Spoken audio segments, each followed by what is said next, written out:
1920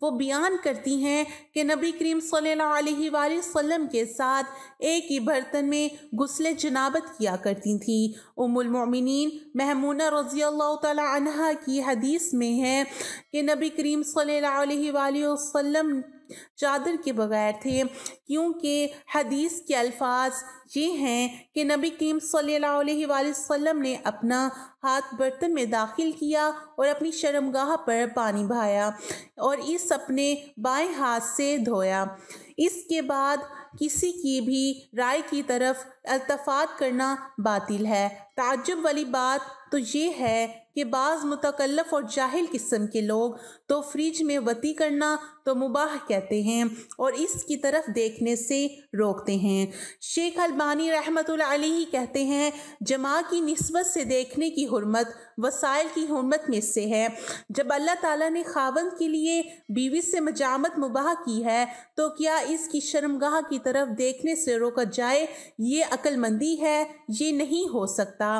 اس حالت میں طہارت پاکیزگی کا حکم اس بارے میں یہ کہیں گے کہ سوختے وقت معانقہ کر کے سونا، یعنی ایک دوسرے سے لگ کر، اگر تو اس سے انزال نہیں ہوا اور نہ ہی جمع کیا گیا ہے تو اس سے غسل واجب نہیں ہوتا، بلکہ جب منی نکلی ہو تو مرد کی شرمگاہ دھو کر وضو کرنا چاہیے اور عورت بھی اپنی شرمگاہ کو دھو کر وضو کر لے، یعنی دونوں ہی استنجا کر کے بعد میں وضو کرے اور نہ ہی غسل۔ اور اگر میاں بیوی ننگے سوئے اور ایک دوسرے کے اعضاء ٹچ کرے، اس صورت میں غسل جنابت واجب ہو جاتا ہے۔ اگر منی نکلی نہیں تو غسل جنابت واجب نہ ہوگا۔ البتہ اگر مرد کا عضو عورت کی شرمگاہ کے اندر داخل ہو گیا تو اس صورت میں غسل واجب ہوگا، خواہ منی نکلے یا نہ نکلے۔ حضرت ابن عمر رضی اللہ تعالی عنہ کہتے ہیں کہ رسول کریم صلی اللہ علیہ وآلہ وسلم نے فرمایا تم برہانہ نہ ہو، برہانہ ہونے سے اجتناب کرو اگرچہ تنہائی کیوں نہ ہو، کیونکہ پخانہ اور اپنی بیوی سے مجامت کے اوقات کے علاوہ تمہارے ساتھ ہر وقت وہ فرشتے ہوتے ہیں جو تمہارے اعمال لکھنے پر مامور ہیں، لہٰذا تم ان فرشتوں سے حیا کرو اور ان کی تعظیم کرو۔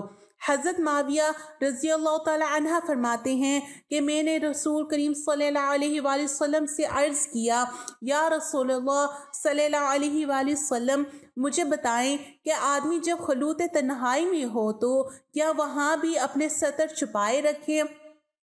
آپ رضی اللہ تعالی عنہ نے فرمایا اللہ تعالیٰ لائق تر ہے کہ اس سے شرم کی جائے۔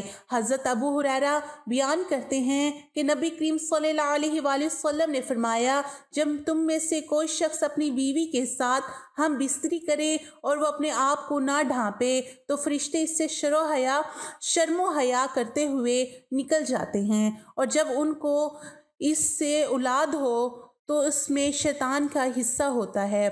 عبداللہ ابن مسعود بیان کرتے ہیں کہ نبی کریم صلی اللہ علیہ وآلہ وسلم نے فرمایا جب تم میں سے کوئی شخص اپنی بیوی کے پاس جائے تو اسے ستر ڈھانپنا چاہیے اور وہ جانوروں کی طرح بے لباس نہ ہو۔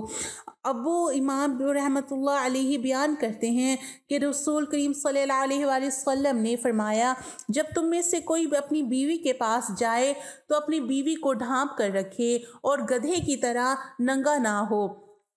میاں بیوی کا ایک ساتھ سونا افضل ہے، الیہ یہ کہ کسی ایک کو عذر ہو، اس لیے مقصد ہم بستری کرنا نہیں بلکہ اس کے دل کو خوش کرنا ہے۔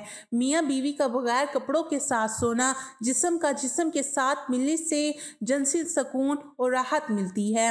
دعا ہے کہ اللہ تعالی ہمیں دین پر حق چلنے کی توفیق عطا فرمائے اور بیوی سے محبت اور ان کے حقوق ادا کرنے کی توفیق عطا فرمائے، آمین۔ ناظرین، کمنٹ باکس میں اللہ تعالیٰ کی 99 ناموں میں سے ایک نام ضرور ٹائپ کریں۔ ویڈیو اگر پسند آئے تو ہمارے چینل کو ضرور لائک اور شیئر کیجیے گا، اور اگر ابھی تک میرے چینل کو سبسکرائب نہیں کیا تو آپ سے گزارش ہے میرے چینل کو ضرور سبسکرائب کریں تاکہ ایسے ہی فائدہ مند ویڈیو کو نوٹیفیکیشن بر وقت آپ کو ملتا رہے۔ اللہ حافظ۔ السلام علیکم ورحمۃ اللہ وبرکاتہ۔